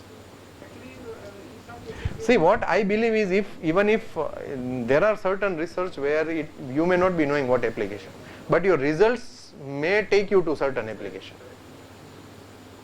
So for some things we should target an application and then work on the part where we are sure that it can work for this application. But in some cases when you do not have a clear idea about an application, still it's good to investigate. Based on the results, probably some application may come out. yeah, actually there is application which these materials exported from Korea. Hmm. We are in the property and Hmm. of course it Hmm. is Hmm. Hmm. and that is used for the making as petrol pump and like that. Yes. So probably yes, it should come up, yes. But there I believe metal can be substituted with fiber.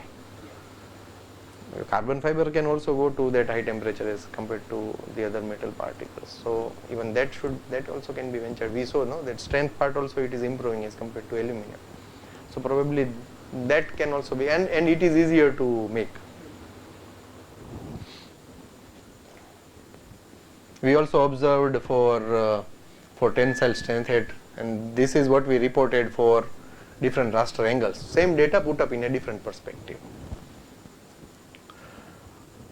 When we are trying to work on this, you see that the breakage is distinct in case of 90 degree. There is full delamination. It gets separated.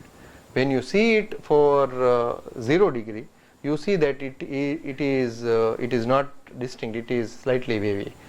Here, when you are using at 45 degree, you observe it that again there is full delamination between the layers.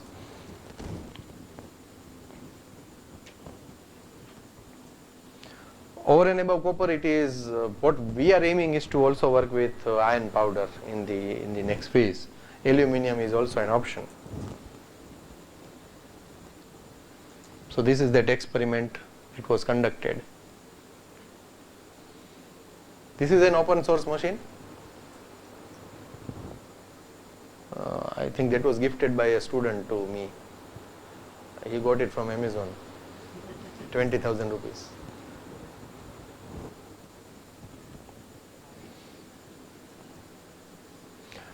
The ceramics. When you are mixing ceramics with the polymers, and how does it?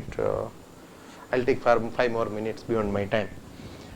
So there are ceramics have good biomedical applications, and because they are biocompatible, they have high corrosion resistance. So different ceramics are being attempted, like titanium oxide, zirconium oxide, aluminum oxide. They have been attempted with polymers like polyamide, polypropylene and PLA. The process remains same, the way you fabricate the filament remains the same, the proportion may vary into it, but they have good applications. This is one such application. The parts that you make, these parts are very flexible. Okay, so this is one particular case where they have tried to reproduce a bone. Okay, so whatever cross section you have in the bone, the same is reproduced, and a portion of it you can see that it is very flexible.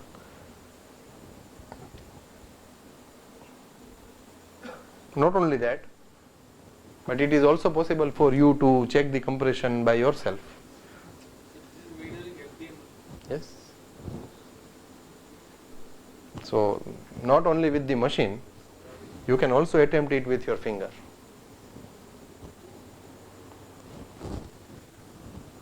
Of course, this infill pattern plays a big role in giving you this flexibility. What technology is used for printing? The Same process. You have a filament. ceramic out is You produce a filament out of yes. We haven't done that yet. We haven't made a filament yet by mixing ceramics into it. I am slightly afraid of doing it because how would that nozzle would, and then this is an imported machine and nozzle would be costly. So I'm just trying with the other options right now. Our target is to work more with the fibers and maybe natural fibers someday. Let us see how it works. Because if you work with natural fibers, Ministry of Textile is there to help you. So we will have to see who funds us. No? According to their wish and desire, we may set our objectives. No. That is not something which is claimed. What is being claimed is that you can create a similar part, and that part has similar type of flexibility into it, and it exhibits that. It in no way we claim that, or the researchers claim that this can be replaced.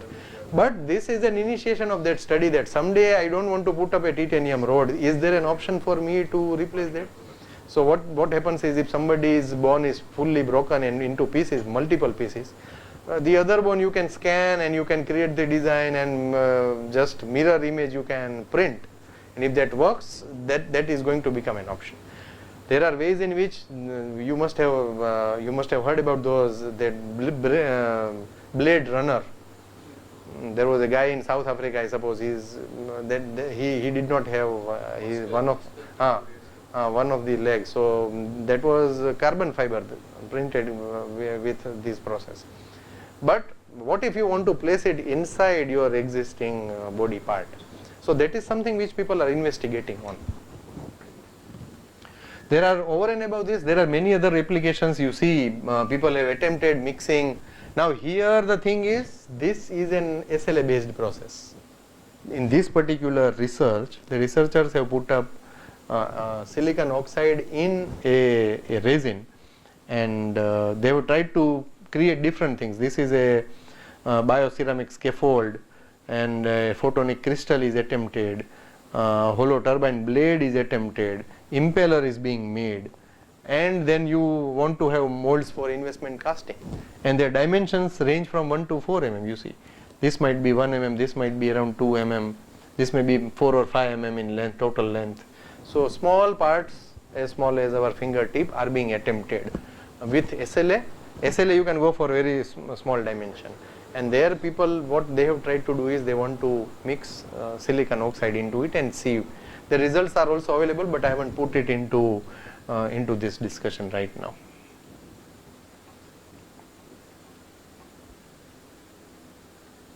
So there is one initiative that we did with our one of the BTech group of students, where we tried to print polyterra material. So here there is what clay we call it? Terracotta clay is mixed with PLA. Again you have the filament. The filament is extruded and that is available. So we tried doing it in the same machine, the open source gifted machine. It is able to print. So we have attempted this. Results are not that encouraging to place on a slide or maybe put up for publications, because we need to work further on it. But you are able to print it well. So someday maybe we already are working on clay 3D printing. So what if we mix few of those clays with a polymer and create a filament and try to see how it behaves. So that is the target in venturing out with different types of these materials. So in general your observation is that mixing will reduce the strength of the original polymer? Yes. But then we will have to see how that would be the next target. If you are able to print something, then and then you think about it, how to improve that strength. But the first thing is, are you able to make a filament and print? That is what eventually the target is, that I should be able to make my own filament and print it. So what different available sources we have, that is what we are trying to venture with our machine, because I will not be able to go somewhere else to print. So the first thing that we try to do is, are we able to print it on our machine or not? So if we are able to print it, then we should try to make the filament. If you make filament and you cannot print and then you gift it to someone, please print it, that is also not a good option. So these elementary studies are meant, and why I am putting it here, because one person will not be able to work out these things in a decade also. So somebody should get motivated to take up some of this and get involved into it. So that's why I am putting up these results on the screen. So intention is to show that yes, it is possible to print. The thing is, in this case, in the one with the clay in the PLA, the breakage is very fast. It is very prominent. It does not have that strength. So our application has to be such where strength does not become a criteria. You can see that there is a distinct failure. See, you see these layers? Are you able to see? I haven't broken it. They will show you this part also. But all the layers, all the rasters are visible. It breaks easily, not as a chocolate, but probably similar to that.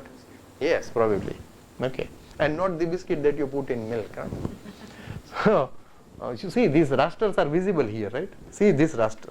It breaks like a graphite lead pencil. Yeah, and it does not make the sound. So these are some of the results probably which very distinct. See, all the rasters are very well placed into it, because you are working with sand, so with the clay. So when you are working with metal or ceramics, the problem is clogging. Clogging is a very big problem. So we always have few number of nozzles ready so that you can replace them anytime. And it is advisable to go for hardened steel nozzle material. We attempted to make one nozzle also in our workshop. But then it did not give us a good outcome. Maybe we have to rework on it. This is an interesting case. this is the case of a startup. You are able to print, again this is carbon fiber, but I thought that if I'll get time I'll show. So this is a huge huge experiment being initiated by Big Area Additive Manufacturing System, which is developed by Oak Ridge National University with Cincinnati. What they are trying to do is they want to print large geometries, large scale geometries with carbon fiber.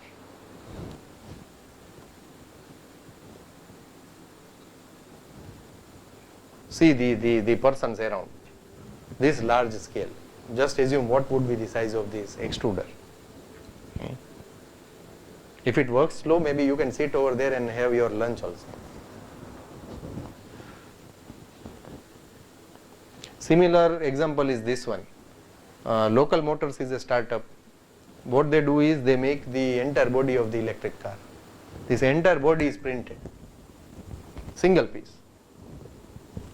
So with carbon fibers, continuous carbon fibers, you can go for very large structures also. And if you can print and use it as a car, tomorrow will altogether change the way in which we have the car bodies. You will print them directly. And then I wish that no, I don't like this shape. Thoda aisa, thoda waisa, then they'll be able to do it. So what process is FDM. I like FDM very much. Then there is a possibility of mixing different things into different types of materials, and these are just applications. You can go for concrete printing. In drones, we have been using this right now. All the drone competitions which our students represent at national, international level, we print them at our lab, at our institute. Concrete printing is something that is coming up fast. Few institutes have initiated. We also wish to do that someday. Functional parts, core parts of specific spherical structures, they can also be printed and they can be used. So there are different innovative applications that are coming up. So overall what I feel is for composites, 3D printing is a very strong contender with the existing processes, and I believe that existing processes which are more labor centric, which are more requiring the post processing, they can be easily replaced with this 3D printing process. And we can also attempt to go for more different types of fibers, maybe natural fibers, and we can also try to go for particles, metal or ceramic nanoparticles, that also we can try to attempt, with the focus on properties, not only mechanical properties but the other properties which can be enhanced and can be developed for specific purposes. So there is a huge scope to work into composites. You always do not need a metal 3D printer to publish good quality papers. There are ways in which there are areas where we can work on, and probably we can come up with good publications into. So with this, I think these are few of the references which we have used. Okay, thank you very much. So sorry I took about 7 minutes more than what I was supposed to take. Any questions? Any coffee break? Do we have the coffee ready? Then we'll quickly break and get back to the session, which would be by Professor Dumet.